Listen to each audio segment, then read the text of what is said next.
जय भोलेनाथ। हर हर महादेव।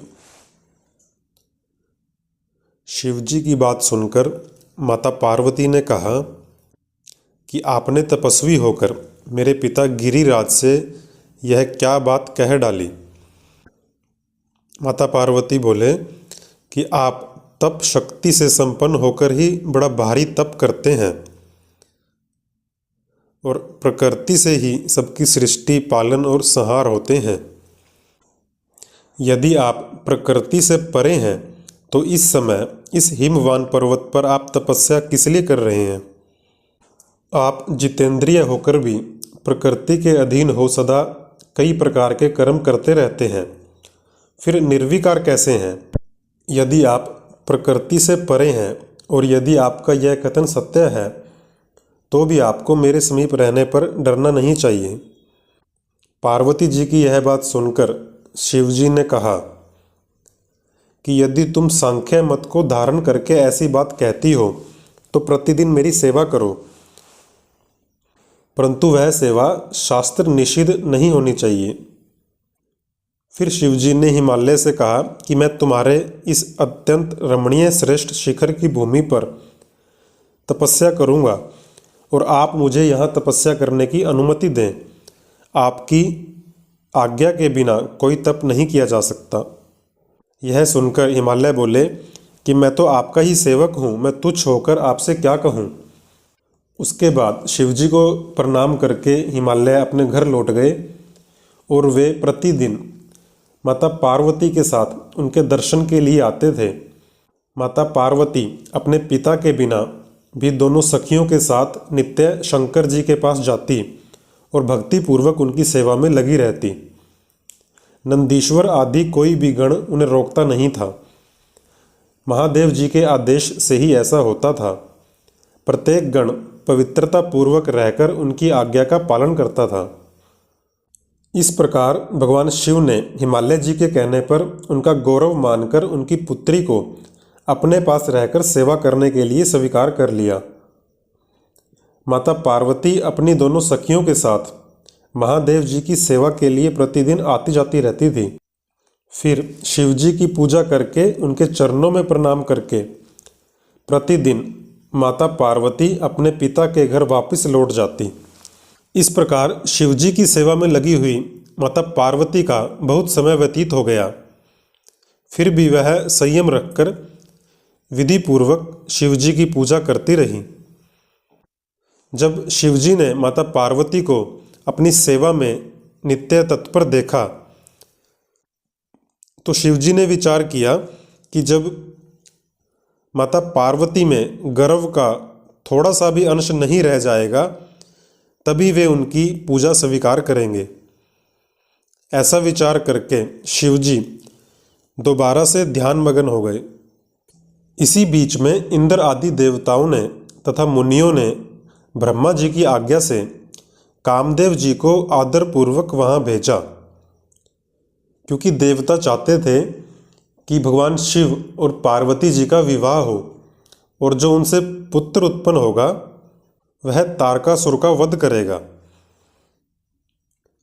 कामदेव जी ने वहां पहुंचकर अपने सब उपायों का प्रयोग किया, परंतु महादेव जी के मन में थोड़ा सा भी क्षोभ उत्पन्न नहीं हुआ। उल्टे उन्होंने कामदेव को जलाकर भस्म कर दिया। तारकासुर, जिससे सभी देवता बड़े परेशान थे, उनकी कथा सुनाते हुए ब्रह्मा जी कहते हैं कि तारकासुर ने बड़ी उग्र तपस्या करके और मनोवांछित वर की प्राप्ति करके तीनों लोकों को अपने वश में कर लिया और स्वयं इंद्र के सिंहासन पर बैठ गया। तब उसके समान दूसरा कोई शासक नहीं रह गया था तथा तारकासुर ने सभी देवताओं को उनके स्थान से निकालकर उनकी जगह दैत्यों और असुरों को बिठा दिया। जब तारकासुर के सताए हुए इंद्र आदि संपूर्ण देवता व्याकुल होकर ब्रह्मा जी की शरण में गए और उन्होंने ब्रह्मा जी को प्रणाम किया तथा तारकासुर के द्वारा की जाने वाली क्रूरता के बारे में बताया। यह सुनकर ब्रह्मा जी बोले कि तारकासुर मेरे वरदान से ही इतना बलवान हो गया है। अतः मेरे हाथों उसका वध करना उचित नहीं हो सकता। क्योंकि ब्रह्मा जी बोले कि तारकासुर ने तपस्या करके मुझसे ही वरदान प्राप्त किया है, अब मैं ही उसका वध करूं, यह उचित नहीं होगा। क्योंकि यदि विष के वृक्ष को भी स्वयं सींचकर बड़ा किया गया हो तो उसे स्वयं काटना अनुचित माना गया है। ब्रह्मा जी बोले कि तुम्हारा कार्य भगवान शिव ही कर सकते हैं, लेकिन तुम्हारे कहने पर भी भगवान शिव स्वयं उस असुर का सामना नहीं करेंगे, क्योंकि तारकासुर ने वरदान प्राप्त किया हुआ है। वर के प्रभाव से न तो भगवान विष्णु, न भगवान शिव और न ही भगवान ब्रह्मा उसका वध कर सकते हैं, और कोई भी वीर पुरुष और सारे देवता मिलकर भी उसे नहीं मार सकते। ब्रह्मा जी बोले कि यदि शिव जी का कोई पुत्र हो तो वह उसका वध कर सकता है। इसीलिए पूर्व काल में जिस दक्ष कन्या सती ने दक्ष के यज्ञ में अपने शरीर को त्याग दिया था, वही इस समय हिमालय की पत्नी मेनका के गर्भ से उत्पन्न हुई माता पार्वती हैं। यदि भगवान शिव माता पार्वती से विवाह कर लेते हैं तो उनसे जो पुत्र उत्पन्न होगा वही तारकासुर का वध कर सकता है। और इस समय माता पार्वती हिमालय में तपस्या में लगे हुए भगवान शिव की प्रतिदिन सेवा करती है। लेकिन भगवान शिव हमेशा ध्यान में लगे रहते हैं और अपना ध्यान भंग करके पार्वती जी की ओर देखने का विचार भी उनके मन में नहीं है। तो तुम सभी मिलकर कुछ ऐसा प्रयत्न करो कि जिससे भगवान शिव और माता पार्वती जी का विवाह हो जाए, क्योंकि उनसे उत्पन्न हुए पुत्र से ही तारकासुर का वध होगा। देवताओं से ये सब कहने के बाद ब्रह्मा जी तारकासुर से जाकर मिले और उन्हें बोले कि जिसके लिए तुमने उत्तम तपस्या की थी, अब तुम्हारी चाह उससे बढ़ गई है। मैंने तुम्हें स्वर्ग का राज्य कभी नहीं दिया था, इसीलिए तुम स्वर्ग को छोड़कर पृथ्वी पर राज्य करो। इस प्रकार असुर तारकासुर को समझाने पर ब्रह्मा जी भगवान शिव का स्मरण करते हुए वहाँ से अदृश्य हो गए और तारकासुर भी स्वर्ग को छोड़कर पृथ्वी पर आ गया और शोणितपुर में रहकर वहाँ राज्य करने लगा। फिर इसके बाद ब्रह्मा जी की कही हुई बात को ध्यान में रखकर सभी देवताओं और इंद्र ने विचार किया कि किस प्रकार भगवान शिव और माता पार्वती जी का विवाह करवाया जाए। फिर इंद्र ने कामदेव का स्मरण किया और कामदेव तत्काल वहां आ पहुँचे। तब इंद्र ने मित्रता का धर्म बताते हुए कामदेव से कहा कि मुझ पर इस समय असाध्य दुख आ पड़ा है, जो तुम्हारे बिना कोई भी दूर नहीं कर सकता। कामदेव जी बोले कि मैं अपनी मित्रता निभाने के लिए तैयार हूँ, आप मुझे बताइए कि मेरे लिए क्या कार्य है। कामदेव जी की यह बात सुनकर इंद्र बड़े प्रसन्न हुए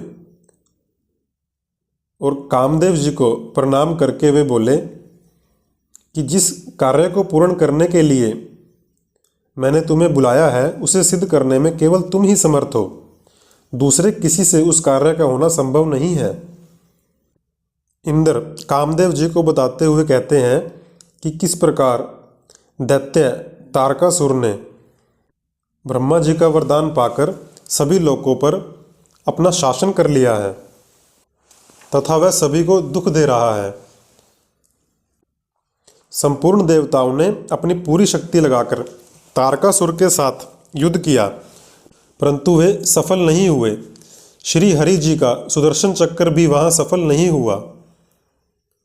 फिर इंद्र ने बताया कि किस प्रकार शिव जी हिमालय में अपनी तपस्या में लगे हुए हैं और माता पार्वती उनकी सेवा में लगी हुई है। इंद्र बोले कि तुम वहां जाओ और कुछ ऐसा प्रयत्न करो कि जिससे भगवान शिव की पार्वती जी में रुचि हो जाए। इंद्र के ऐसा कहने पर कामदेव जी का मुख प्रसन्नता से खिल उठा और वे बोले कि मैं प्रेम पूर्वक इस कार्य को पूरा करूंगा। ऐसा कहकर कामदेव शीघ्र ही अपनी पत्नी रति और वसंत को साथ लेकर प्रसन्नता पूर्वक हिमालय के उस स्थान पर गए जहाँ शिवजी तपस्या कर रहे थे। वहाँ पहुंचकर कामदेव ने भगवान शिव पर अपने बाण चलाए। तब शिवजी के मन में माता पार्वती जी के प्रति आकर्षण होने लगा और उनका धैर्य छूटने लगा। और अपने धैर्य का ह्रास होते देख शिवजी बड़े आश्चर्य में पड़ गए और मन ही मन चिंतन करने लगे कि मैं तो उत्तम तपस्या कर रहा हूँ, उसमें विघ्न कैसे आ गया। जैसे ही शिवजी ने आँख खोली, उनकी दृष्टि सामने खड़े कामदेव पर पड़ी, जो हाथों में बाण लिए खड़ा था। उसे देखते ही भगवान शिव के मन में अत्यंत क्रोध उत्पन्न हो गया और कामदेव, जो बाण सहित धनुष अपने हाथ में लिए खड़ा था, उन्होंने भगवान शिव पर अपना अमोघ अस्त्र छोड़ दिया, जिसका निवारण करना बहुत ही कठिन था। परंतु वह अस्त्र भगवान शिव पर व्यर्थ हो गया और क्रोधित हुए भगवान शिव के पास जाते ही उनका वह अस्त्र शांत हो गया। भगवान शिव पर अपने अस्त्र के व्यर्थ हो जाने पर कामदेव को मन ही मन बड़ा भय हुआ और वह सामने भगवान शिव को देखकर काँप उठा और इंद्र आदि समस्त देवताओं का स्मरण करने लगा। उसी समय भगवान शिव के ललाट के मध्य भाग में स्थित तीसरी आँख से बड़ा भारी आग और ज्वाला तत्काल प्रकट होकर निकली। जब तक कामदेव कुछ बोल पाता और अपने किए हुए कृत्य की क्षमा मांग सकता, उससे पहले ही उस अग्नि ने कामदेव को जलाकर भस्म कर दिया और वीर कामदेव के मारे जाने पर देवताओं को बड़ा दुख हुआ और सभी देवता जोर जोर से चित्कार करते हुए रोने बिलखने लगे।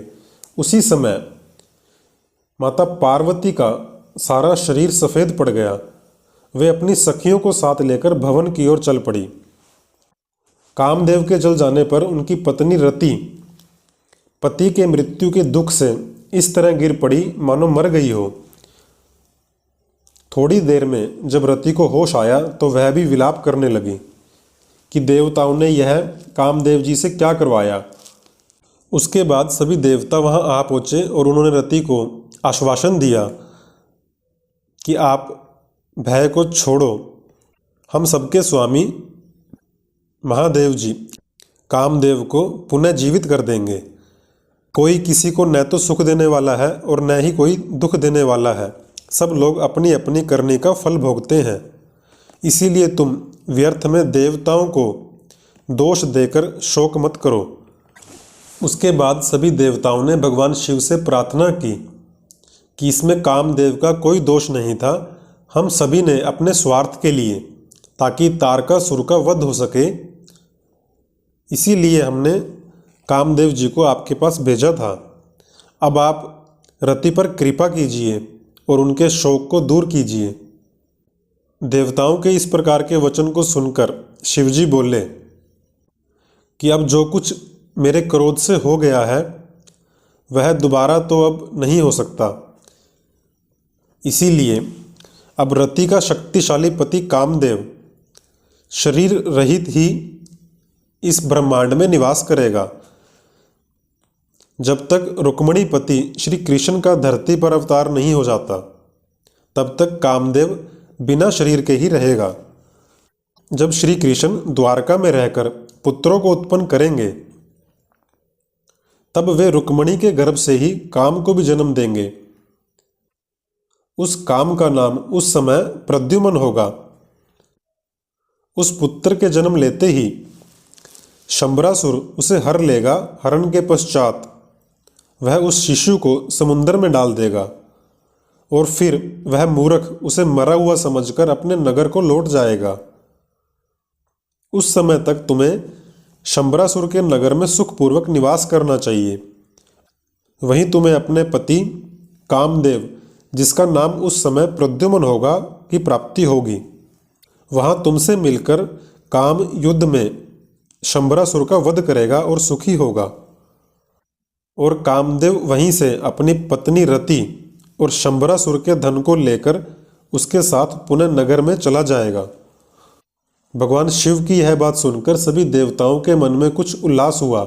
वे उनसे प्रणाम करके हाथ जोड़कर बोले कि आप कामदेव को शीघ्र जीवन दान दें और रति के प्राणों की रक्षा करें। देवताओं की यह बात सुनकर भगवान शिव बोले कि मैं कामदेव को सबके हृदय में जीवित कर दूंगा, वह सदा मेरा गण होकर विहार करेगा। अब तुम सब अपने अपने स्थान को जाओ, मैं तुम सबके दुख का सर्वथा नाश कर दूंगा। ऐसा कहकर रुद्रदेव उस समय ध्यान करने लगे और सभी देवी देवता अपने अपने स्थान को चले गए। और कामदेव की पत्नी रति शिव के बताए हुए शंबर नगर को चली गई और जो भगवान शिव ने समय बताया था उसकी प्रतीक्षा करने लगी। जय भोलेनाथ। हर हर महादेव।